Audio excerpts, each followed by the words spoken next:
She made a decision that she believed was right. She was ready to tell the truth, ready to face the consequences, and ready to stop hiding. But the moment she stopped keeping that secret, someone made sure she would never get the chance to tell it. This is the story of 16-year-old Marlessa Wells, a young girl whose trust in the wrong person cost her everything. That is the story we are telling today on True Crime Web.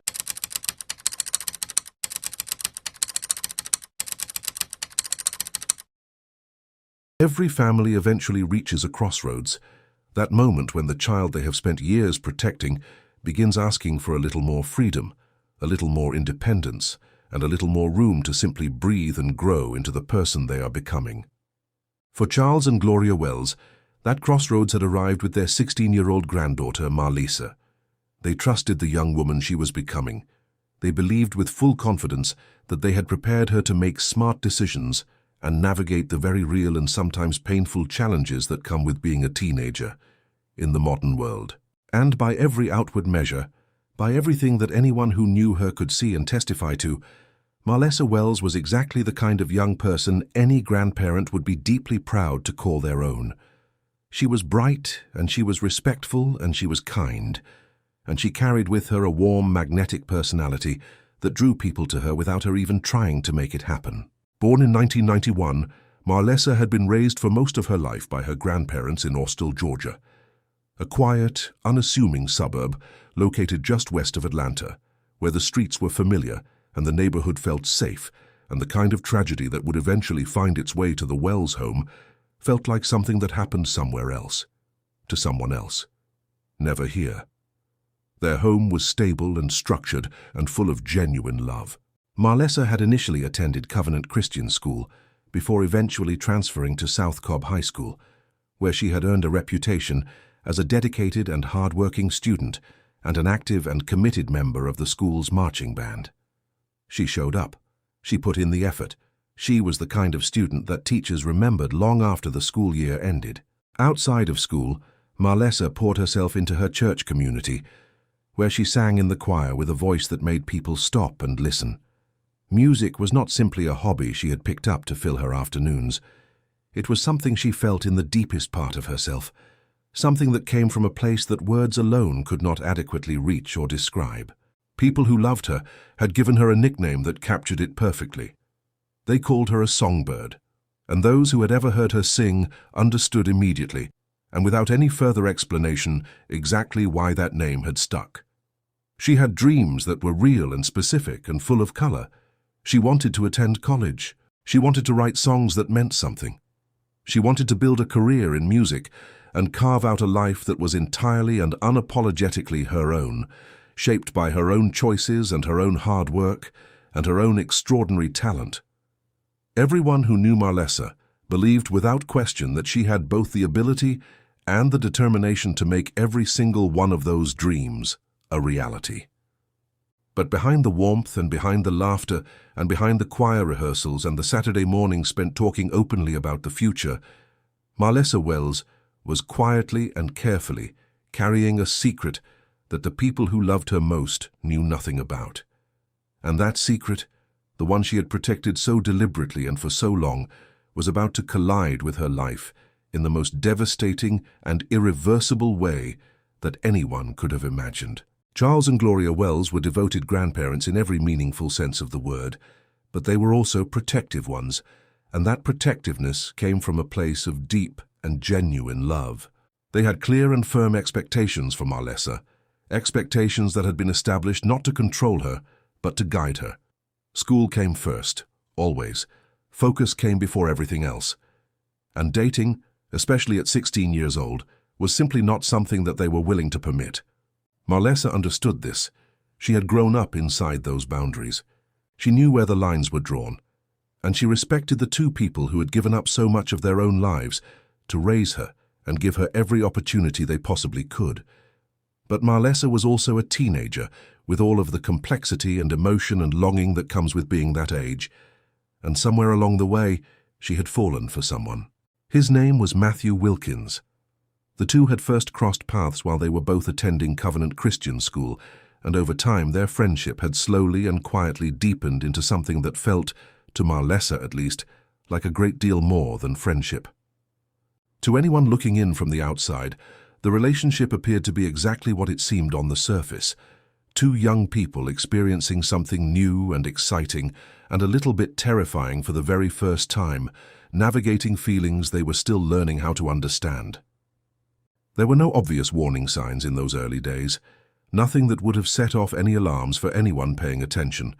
But because Marlessa knew without any doubt that her grandparents would never approve of what was happening between her and Matthew, she made a choice. She kept the relationship entirely and completely hidden from them. She carried it alone, carefully and constantly balancing her feelings for Matthew against the expectations of the family who loved her more than anything, and for a time that delicate balance held together. Then Matthew graduated and everything shifted. In 2007, Matthew Wilkins accepted a basketball scholarship to Abraham Baldwin Agricultural College, commonly known as a BAC, located in Tifton, Georgia, roughly 3 hours south of Austell. For many couples in that kind of situation, that distance becomes the quiet and natural end of a relationship that simply was not strong enough to survive the separation. But for Marlessa and Matthew, the relationship did not end when he drove away to Tifton. They stayed connected through phone calls and long text message conversations, and whenever Matthew returned home during breaks, the two made careful and quiet plans to spend time together, always discreet, always out of sight, always away from the eyes of the people who would not have understood or accepted what they had. What Marlessa may not have known, however, was that Matthew had not waited long before building a new and very different kind of relationship after arriving at college. Unlike his relationship with Marlessa, which had always existed in the shadows because of her grandparents' strict rules and her own need to protect what she had from the scrutiny of the people at home, this new relationship was completely and openly visible. His college classmates knew about it. It was public in a way that his connection to Marlessa had never been permitted to be. Exactly how much overlap existed between the two relationships remains unclear to this day, and there is no firm or conclusive public evidence to suggest that Marlessa was aware that Matthew was seeing someone else while he was away at school. But what is absolutely clear is that despite the distance and despite the complications that were quietly building beneath the surface of everything, the two of them remained in consistent contact with one another. And before long, something happened between them that made that contact impossible to ignore or push aside any further. By early January of 2008, Marlessa had begun to worry in a way that was different from anything she had experienced before. She had missed her period, and what had started as a quiet and easily dismissible fear was quickly becoming something that she could no longer explain away or set aside and pretend was not happening. She believed she might be pregnant, and the weight of that possibility sat heavily on her in a way that she had no idea how to carry alone. With no one at home that she felt she could safely confide in without unraveling every secret she had worked so hard to keep, Marlessa turned to the one person she had trusted with everything else in her life, Matthew. She reached out to him and told him what she suspected. She told him plainly and honestly that she believed she was carrying his child, and that single conversation, that act of reaching out in fear and vulnerability to the person she trusted most, changed the entire trajectory of what was about to happen. For Matthew, then 19 years old and midway through his first year of college, on an athletic scholarship that represented the kind of opportunity not everyone gets, that news landed like something he had not been prepared to face and did not want to deal with. According to the statements and testimony that would later be shared by people who knew him and had been close to him, Matthew made his feelings known to those around him in a way that left little room for interpretation. He did not want a baby. He was deeply afraid of what a pregnancy would mean for his future, for his scholarship, for the plans he had made and the doors that had only just begun to open for him.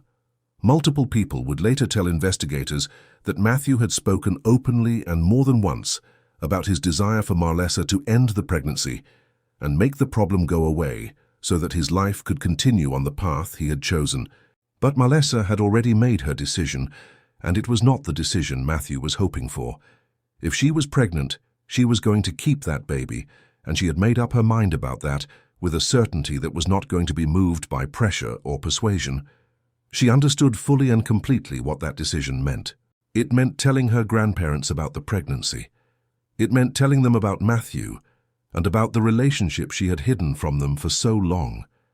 It meant standing in front of the two people she loved and respected most in the world and laying everything bare all at once, the secret boyfriend, the physical relationship, and now a potential pregnancy. It was going to be one of the hardest conversations she had ever had to have, and she knew it. But Marlesa was prepared to face it, because she had decided that the truth was worth the difficulty it was going to cause. Matthew, however, was not on the same page, not even close. And here is the question I want to ask you right now, and I genuinely want to hear your thoughts in the comment section below.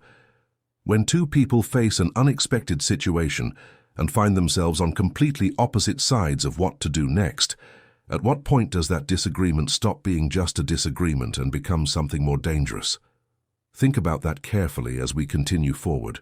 On the morning of Saturday, January 19th, 2008, Marlessa Wells woke up inside the home she had shared with her grandparents for most of her life, in the neighborhood she had grown up in, surrounded by the familiar walls and sounds and rhythms of a household that had always felt like safety.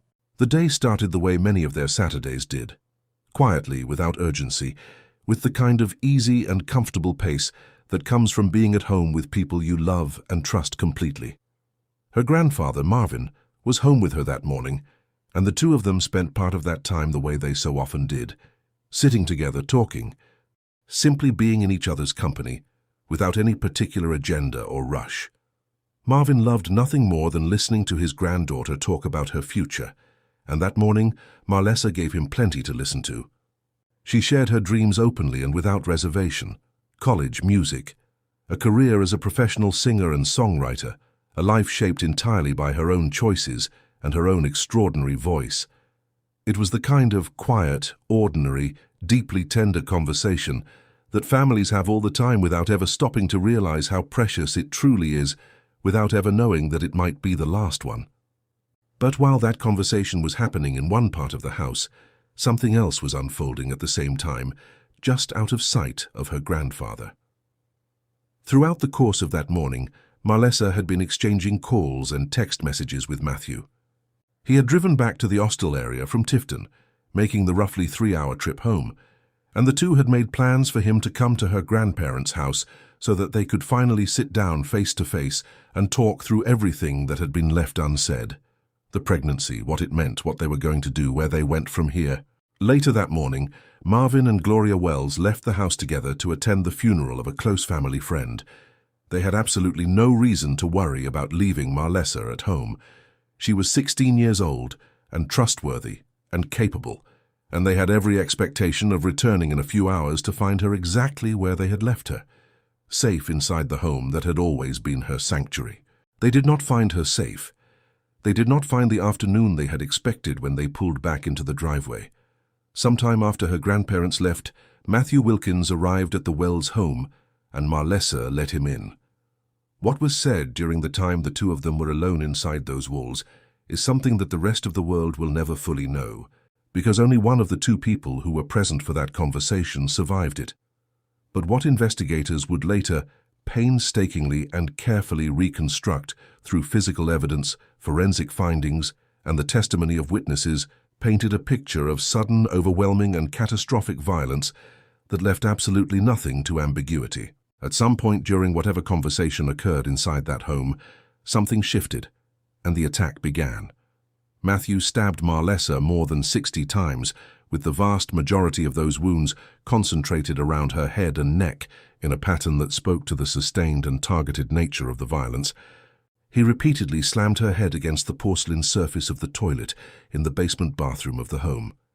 He drove a metal kitchen fork into her back with enough force to leave it embedded in her body. And then, when the attack was over and Marlesa lay dying in that basement bathroom, Matthew Wilkins walked out of the house and left her there alone. He left her in the home, where she had always felt safe, in the house where her grandfather had sat with her just hours before, and listened to her talk about college and music and the beautiful, full life she was going to build for herself. When Marvin and Gloria Wells returned home that afternoon and called out her name to nothing but silence, They began moving through the house with a growing and terrible dread, and what they found inside that basement would shatter their world in ways that no sentence and no amount of time would ever fully repair. When Cobb County Police arrived at the Wells residence on the afternoon of January 19th, 2008, they immediately secured the property, established a perimeter around the home, and began what would quickly and officially become a homicide investigation.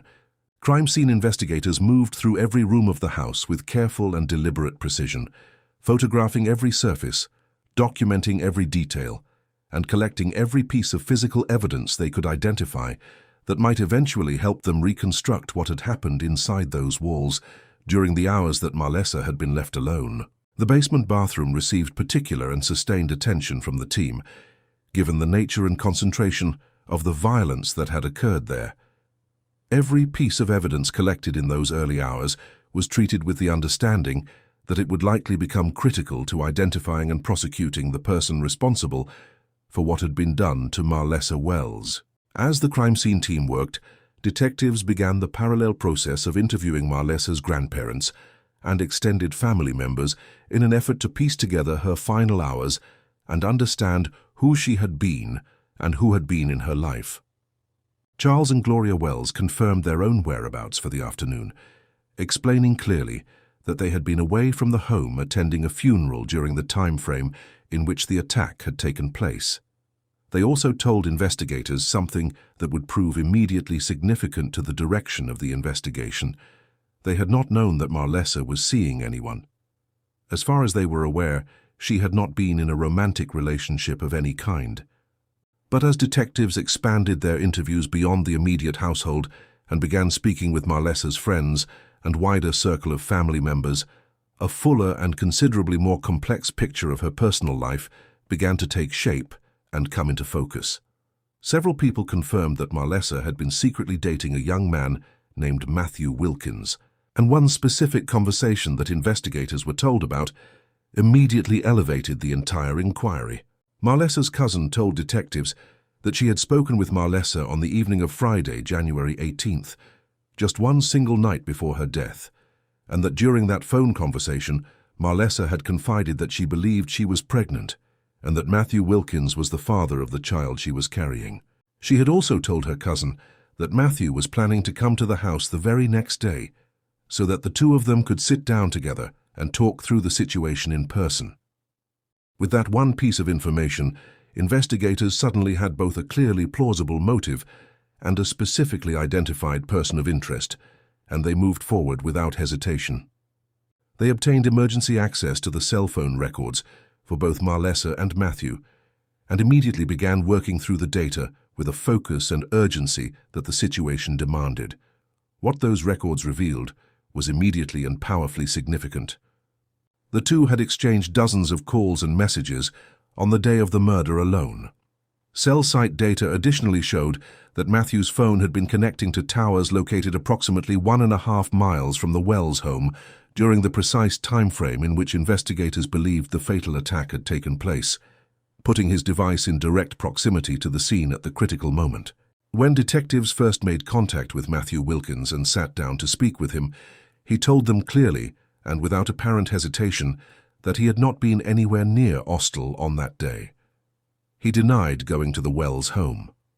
He denied seeing Marlesa at all. He presented himself as someone who had simply not been present and had nothing to account for. But by that point, the cell phone records already in the possession of investigators told a directly and completely contradictory story, and detectives used that information to obtain a search warrant for the Wilkins family home in Douglasville. In the early morning hours of January 20th, 2008, less than 24 hours after Marlesa's body had been discovered by her grandparents, investigators executed that warrant and began a thorough and systematic search of the residence. In the attic of the home, tucked completely out of plain sight and deliberately concealed behind an HVAC unit, an investigator discovered a bundled collection of clothing and a pair of sneakers.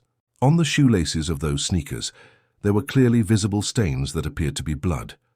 The items were carefully collected and submitted for forensic analysis, and in total, 19 separate bags of evidence were removed from the Wilkins home before the search was complete. Before the sun rose on January 20th, Matthew Wilkins was in handcuffs and under arrest. As the criminal case against Matthew Wilkins began to take formal shape and the evidence continued to accumulate, the Cobb County Medical Examiner's Office completed its full and thorough autopsy examination of Marlessa Wells. The findings confirmed in clinical and precise detail what the crime scene had already communicated in far more visceral terms. Marlessa had suffered more than 60 stab wounds, with the overwhelming majority of those wounds concentrated specifically around her head and neck, indicating a sustained and focused attack rather than something impulsive or chaotic. The examination also documented severe and extensive blunt force trauma injuries entirely consistent with her head being driven repeatedly and with force against a hard surface, findings that aligned directly with the porcelain toilet in the basement bathroom where she had been found. The full picture painted by the autopsy report underscored just how extraordinary the level of violence inflicted on Marlessa Wells had truly been, and it provided investigators and prosecutors with the kind of detailed forensic foundation they would need to build a compelling and airtight case. But the autopsy contained one additional finding, one that no one had anticipated, and that added a layer of heartbreaking complexity to a story that was already devastating enough.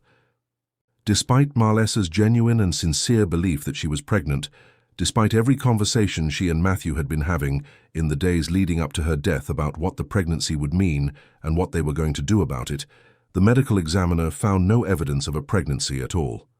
There was nothing in the physical examination to support the conclusion that Marlessa had been pregnant at the time of her death.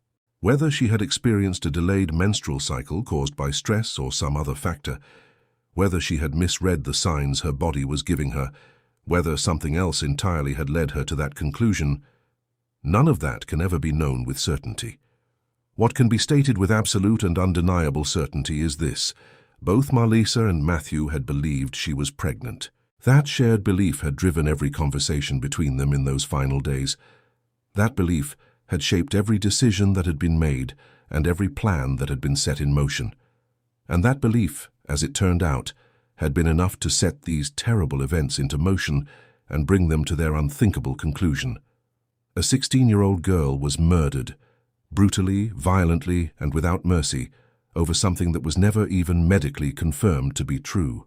On April 4, 2008, a Cobb County grand jury formally indicted Matthew Wilkins on charges of malice murder, felony murder, aggravated assault, and aggravated battery, and he remained in custody without bond, as both the prosecution and the defense spent the months that followed, preparing for what would become a lengthy, emotionally grueling, and deeply consequential legal process. The forensic testing alone, the DNA analysis, the biological sampling, the detailed and painstaking examination of every single item that had been seized during the search of the Wilkins home, took months to complete, and required a level of scientific precision that could not be rushed without compromising the integrity of the evidence. By the time the case was finally fully prepared and ready to be placed before a jury of 12 people who would be asked to decide Matthew Wilkins' fate, more than 2 years had passed since the morning that Marlessa had sat with her grandfather in their living room and talked with open-hearted enthusiasm about the future she was going to build. Matthew Wilkins' trial began in March of 2010 in Cobb County Superior Court, and from the very first day of proceedings, Marlessa's family was present. They filled the courtroom every single day, occupying row after row in the public gallery, sitting close together the way families do when they are trying to hold one another up through something that feels impossible to endure. They sat through testimony that took them back, again and again and in painful detail, to the worst day that any of them had ever been forced to live through. Prosecutors presented their case methodically and with obvious care, walking the jury through each piece of evidence in a sequence that built steadily and deliberately toward a conclusion that was difficult to dispute. Jurors heard about the dozens of calls and messages exchanged between Marlessa and Matthew on the day of the murder. They heard the cell site data that placed his phone near the Wells home during the time frame of the attack. They heard the DNA findings that confirmed the two had been physically together in the hours before Marlessa was killed. They examined the blood-stained clothing and the sneakers that had been recovered from behind the HVAC unit in the attic of the Wilkins family home. And they listened carefully and at length as multiple witnesses described what Matthew had said about not wanting a baby and about his desire for Marlesa to end the pregnancy before it could disrupt the life he was trying to build for himself. The defense maintained throughout the entirety of the trial that Matthew had not been present at the Wells home on January 19th and that he was innocent of the charges brought against him, a position that grew increasingly difficult to sustain in the face of the physical, digital, and biological evidence that the prosecution continued to present. And throughout much of the trial, observers seated in the courtroom noted with a quiet and unsettled discomfort that Matthew Wilkins sat at the defense table largely without expression, still and visibly unmoved. As graphic crime scene photographs were displayed for the jury and witness after witness took the stand to describe in specific and unflinching detail what had been done to Marlessa Wells inside the basement of her grandparents' home. On March 10, 2010, after the jury had been given the case and had deliberated for approximately 5 hours, they returned to the courtroom with their verdict. Matthew Wilkins was found guilty on all counts. At the sentencing hearing that followed the conviction, Cobb County Superior Court Judge Tane Kell addressed the courtroom with a directness and gravity that reflected the full weight of what had been done to Marlessa Wells and what the trial had required everyone present to sit with and absorb. The judge described Marlessa's murder in words that left no room for softening or reinterpretation, calling it, and these are his exact words, as gruesome and as brutal a crime as I have ever seen. Matthew Wilkins was sentenced to life in prison for malice murder, along with a consecutive 20-year sentence for aggravated battery, meaning that the two sentences would run back-to-back rather than simultaneously, extending the total time he would be required to serve before any consideration of release would even become possible. Under Georgia law, the remaining charges in the indictment were merged or vacated as part of the sentencing process. He will not be eligible to seek parole until he has served at least 30 years of his sentence, a period of time that stretches far beyond the number of years that Marlessa herself had been alive when her life was taken from her. But for Marlessa's family, seated in that courtroom and listening to the judge speak, no sentence, regardless of its length or severity, could give back what had been taken from them on January 19th, 2008. No number of years behind bars could restore a single moment of what was stolen the afternoon Matthew Wilkins walked into that house. During the sentencing hearing, members of Marlessa's family were given the opportunity to speak, and they did so with an honesty and a raw, unguarded grief that filled every corner of that courtroom. They spoke about a loss that has no flaw, about missing someone every single day in ways that accumulate rather than diminish, about a young woman who had been full of life and talent and laughter and the kind of specific, radiant potential that is not easy to find in anyone. And among the most heartbreaking moments of the entire sentencing proceeding came from Marlessa's grandfather, Marvin, who shared something so simple and so devastating that it has stayed with everyone who heard it. He told the courtroom that for an entire year after Marlessa's death, he had continued paying her cell phone bill, not because he had forgotten to cancel it, not because of some administrative oversight that slipped through the cracks of his grief, but because he could not bring himself to disconnect the line, because if he disconnected it, then her voicemail greeting would go away too, and with it, the sound of her voice saying her own name in the casual, unguarded way that people do when they record those messages, without any awareness that someone might one day be listening to it, just to feel close to them again. He would call her number, just to hear her voice one more time, just to feel for one brief and borrowed moment like she had not completely and permanently gone. That is not a legal statement. That is not a piece of forensic evidence or a line from a court document. That is a grandfather's grief in its most honest, most human, and most impossible form. And what was equally remarkable, and what speaks to something profound and enduring about the family that Marlessa came from and the values they had built their home around, is that even standing in that courtroom, even surrounded by all of that accumulated pain and loss, her loved ones spoke about forgiveness. Not because what Matthew Wilkins had done was in any way acceptable or justified or understandable, not because the verdict and the sentence had made the wound smaller or the absence easier to live with, but because they had chosen, in the face of a loss that most people will spend their entire lives never having to comprehend, not to allow hatred to take anything further from them than had already been taken. They had chosen to hold on to something that the violence of January 19th had tried its hardest to destroy. Marlesa Wells was 16 years old when her life was taken from her, and she deserves to be remembered as so much more than the story of how she died. She was a granddaughter who was cherished and fiercely adored by the two people who had raised her and given her everything they had to give. She was a young woman with a voice that stayed with people long after the moment of hearing it had passed, a voice that her community had recognized and celebrated and given a name to because it was simply too distinctive and too beautiful to go unnamed. She was a teenager with real, specific, luminous dreams about the life she intended to build for herself.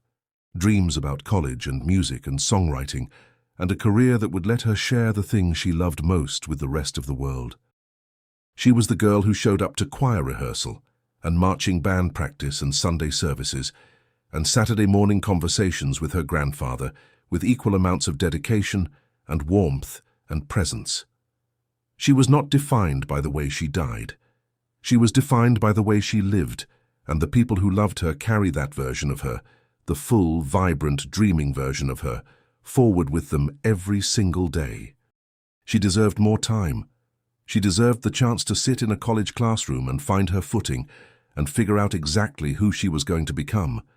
She deserved the chance to record a song that meant something and hear it played back and know that she had made it. She deserved the chance to grow up, to make her own mistakes and learn from them, to fall in love again and get it right, to call her grandfather on the phone just to talk the way they used to on Saturday mornings. She deserved all of it, and it was stolen from her on an ordinary afternoon in January, when she opened a door for someone she trusted, and that trust was used against her in the most permanent and unforgivable way. And so, before we close today, I want to leave you with one final question, one that I hope will stay with you, and that I genuinely hope you will bring into the comments section below, because it is a question worth sitting with and worth answering honestly. Knowing everything you now know about Marlesa's story, the secrecy, the isolation, the pressure she must have been carrying in those final days alone, what do you think could have made a difference? Is there a moment anywhere in this story where things could have gone another way? And if so, where was it? Leave your thoughts below. I read every single comment, and I want to know what you think. Marlesa Wells was taken from this world on January 19th, 2008. She was 16 years old, and she was a songbird, and she deserved so much more time than she was given. May she rest in eternal and well-deserved peace.